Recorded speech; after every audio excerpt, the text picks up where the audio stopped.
तो महादंगल में अब बात यूपी के वोट बैंक पॉलिटिक्स की। कथित सेकुलर पार्टियों के बीच हाय तौबा मची हुई है कि कौन यूपी के 19% मुस्लिम आबादी का दिल जीतकर वोट जीतेगा।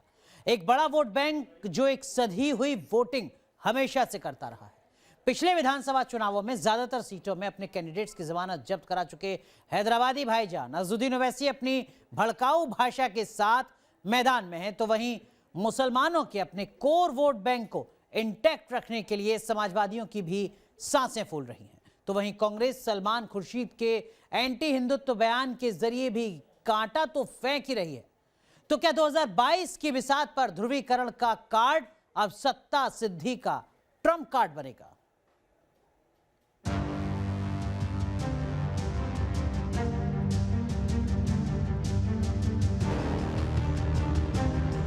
यूपी की जंग में सबसे बड़ा दांव,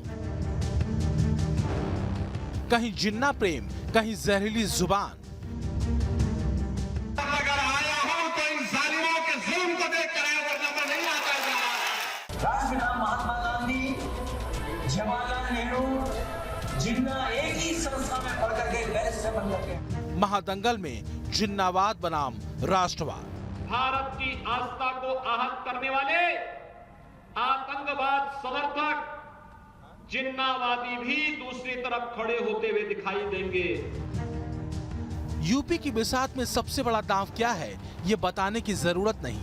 लकीर सियासी दलों ने खींच दी है। जो कल तक सेकुलरिज्म के झंडा बरदार थे, उनमें से कुछ जिन्ना के प्रेम में डूब उतरा रहे हैं, तो कुछ मुस्लिमों के अघोषित मसीहा बनकर यूपी के इलाकों में धर्म के नाम पर वोट मांगने निकले। तो कोई हिंदुत्व की तुलना बोको हराम और ISIS से करके खुद को मुसलमानों के हितैषी बताने की जुगाड़ में लगा है। एक तरफ भारत की आन बान और शान की रक्षा करने, भारत को दुनिया में समर्थ और सशक्त राष्ट्र के रूप में स्थापित करने वाले प्रधानमंत्री नरेंद्र मोदी जी के नेतृत्व में,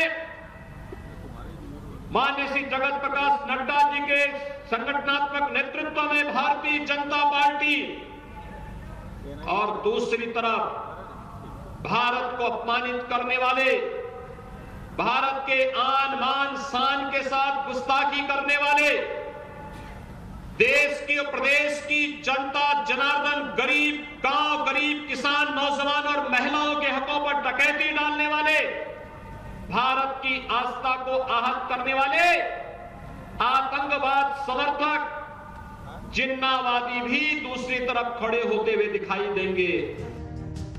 तो फिर सवाल यह है कि क्या यूपी में योगी का विकास धर्म विपक्षियों की पोलराइजेशन कर्म और मुस्लिम तुष्टीकरण के चक्रव्यूह से घेरा जाएगा?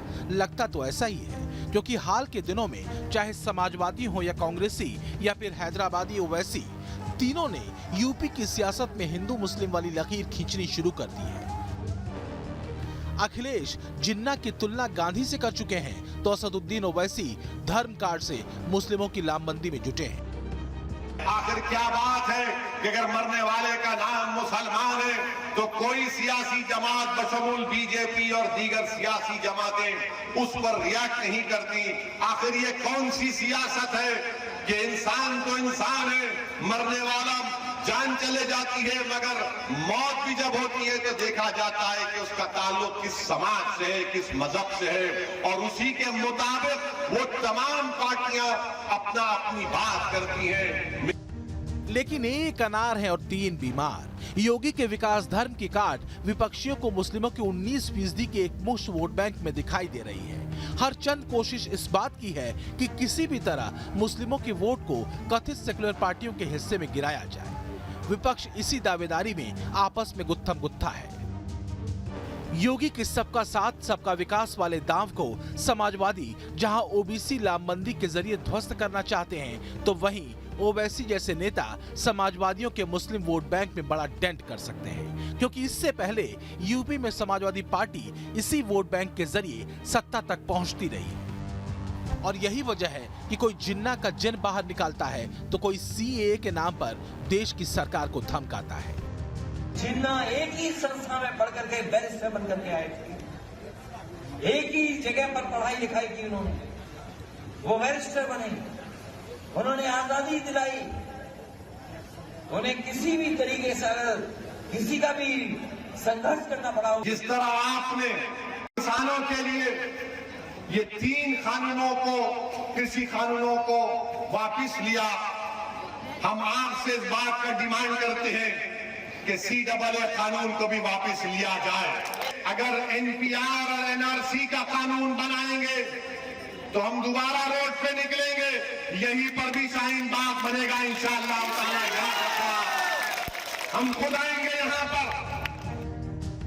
यूपी में बीतते वक्त के साथ सियासी पारा वहीं अटका है जहां 2017 और उससे पहले के चुनाव में अटकता रहा है मुस्लिम वोट बैंक। ओवैसी को लगता है कि बीजेपी की भगवा चेहरे की एंटीथेसिस के तौर पर उनका हरा रंग असर छोड़ सकता है और बिहार वाला गणित इस बार सेट हो सकता है। तो वहीं अखिलेश जिन्ना राग को अलाप कर मुस्लिम वोट को साधने की जुगत करते हैं। यही वजह है कि योगी यूपी की जंग को जिन्नावाद बनाम राष्ट्रवाद की जंग बताते हैं। चुनाव बड़ा रोचक होगा, महत्वपूर्ण होगा।